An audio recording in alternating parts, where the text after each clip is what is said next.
అందులో భాగంగా పెద్ద ఎత్తున ప్రజలు, విద్యార్థులు, మహిళలు పాల్గొని వీటిని జయప్రదం చేస్తున్నారు. చంద్రబాబు నాయుడు ఇదే తిరుపతి వేదికగా ఆయన సభ నిర్వహిస్తా ఉన్నారు. ఏదో సాధించామని చెప్పి ఏ విధంగా చూడాలంటారు? కేవలం ఆయన చేసినటువంటి చూపించినటువంటి ప్రగతి ఏంటంటే గతంలో కంటే కూడా ఇప్పుడు ప్రజల్ని బాగా మోసం చేయడంలో ప్రగతి సాధించారు. ఆయన మహిళలని దగా చేయడంలో ప్రగతి సాధించారు.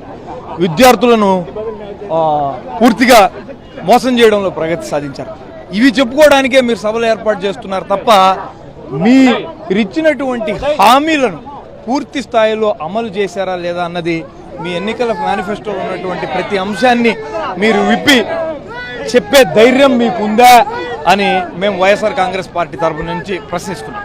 కూటమి ప్రభుత్వం 2 ఏళ్ల పాలనలో ప్రతి ఒక్కరికి కూడా ప్రజలకు వెన్నుపోటు పొడిచారు, ప్రజలకు అన్యాయం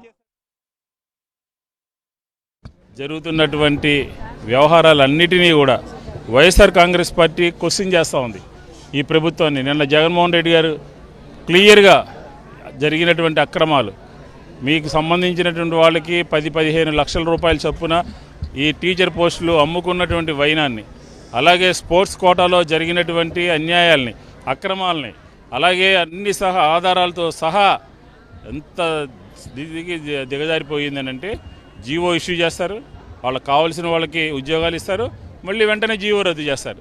ఇంత బరి తెగించినటువంటి ప్రభుత్వం ఆంధ్రప్రదేశ్లో స్వాతంత్రం వచ్చిన తర్వాత ఇప్పటి వరకు ఒక్కటి కూడా లేదు. అందుకనే వైఎస్ఆర్ కాంగ్రెస్ పార్టీ పదే పదే ప్రశ్నిస్తూ ఉన్నాం.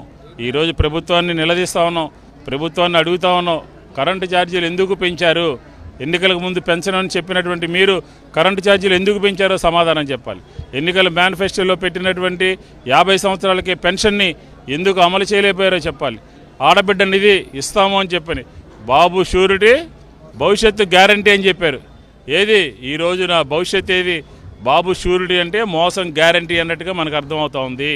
ఎందుకునంటున్నామంటే ఎన్నికలకు ముందు చంద్రబాబు నాయుడు గారు, పవన్ కళ్యాణ్ గారు, భారతీయ జనతా పార్టీ సంతకాలు పెట్టి ఇంటింటికి వెళ్ళి మీకు ఈ ఇంత డబ్బులు వస్తాయని చెప్పినటువంటి మీరు ఎన్నికల తర్వాత ఇప్పటి వరకు కూడా అరకొరగా అమలు చేసి సూపర్ 6 అయిపోయింది అని అంటున్నారు.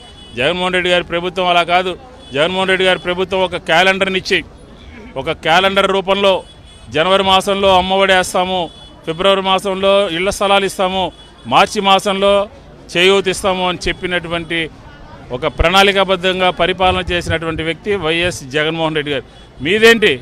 మీరు ఒక నెల పోయి ఎక్కడో తిరుగుతారు, ఒక నెల పోయి కాఫీ కాస్తారు, ఒక నెల పోయి చేపల పులుసు వండుతారు, ఒక నెల యోగా అంటారు, ఒక నెల సైకిల్ దొక్కుతారు.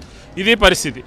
అందుకనే ఈరోజు వైఎస్ఆర్ కాంగ్రెస్ పార్టీ మీ ప్రభుత్వ చర్యలకు వ్యతిరేకంగా, మీ పరిపాలనకు వ్యతిరేకంగా, మీ గుడ్ గవర్నెన్స్ మంచి ప్రభుత్వం ఒక్కొక్క మహిళకి 18,000 రూపాయలు చొప్పున 2 సంవత్సరాలకి 30,000 రూపాయలు బాకీ ఉన్నది. అదేవిధంగా ఈ రాష్ట్రంలో 3,000 రూపాయలు నిరుద్యోగం ఇస్తానని చెప్పాడు. 10-30 లక్షల మంది నిరుద్యోగులకి 52,000 రూపాయలు ఆయన బాకీ ఉన్నాడు.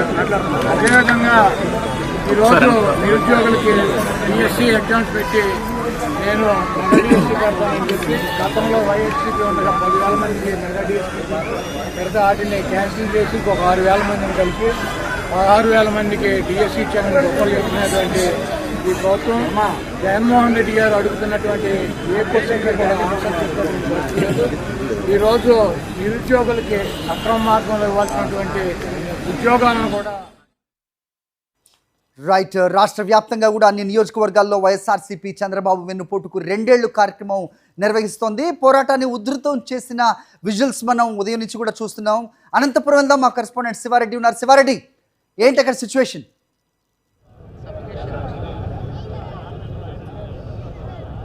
హరి, చంద్రబాబు సర్కారుకు వ్యతిరేకంగా అనంతపురం జిల్లా వ్యాప్తంగా పెద్ద ఎత్తున ఉద్యమాలు జరుగుతున్న పరిస్థితి కనిపిస్తోంది. ఎందుకంటే చంద్రబాబు వెన్నుపోటుకు 2 ఏళ్లు పూర్తయిన సందర్భంగా రాష్ట్ర వ్యాప్తంగా అన్ని నియోజకవర్గాల్లోనూ నిరసన కార్యక్రమాలు జరుగుతున్నాయి.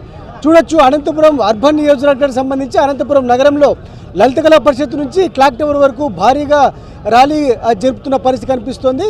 అనంతపురం అర్బన్ సమన్వయకర్త వైఎస్ఆర్ కాంగ్రెస్ పార్టీ జిల్లా అధ్యక్షుడు అనంత వెంకటరామరెడ్డి గారి ఆధ్వర్యంలో చూడొచ్చు ఒకవైపున చంద్రబాబుకు వ్యతిరేకంగా ప్లకార్డులు ధరిస్తున్నారు, అదేవిధంగా పవన్ కళ్యాణ్కు వ్యతిరేకంగా కూడా ప్లకార్డులు ధరించి నిరసన తెలియజేస్తున్నారు. ఇందులో పెద్ద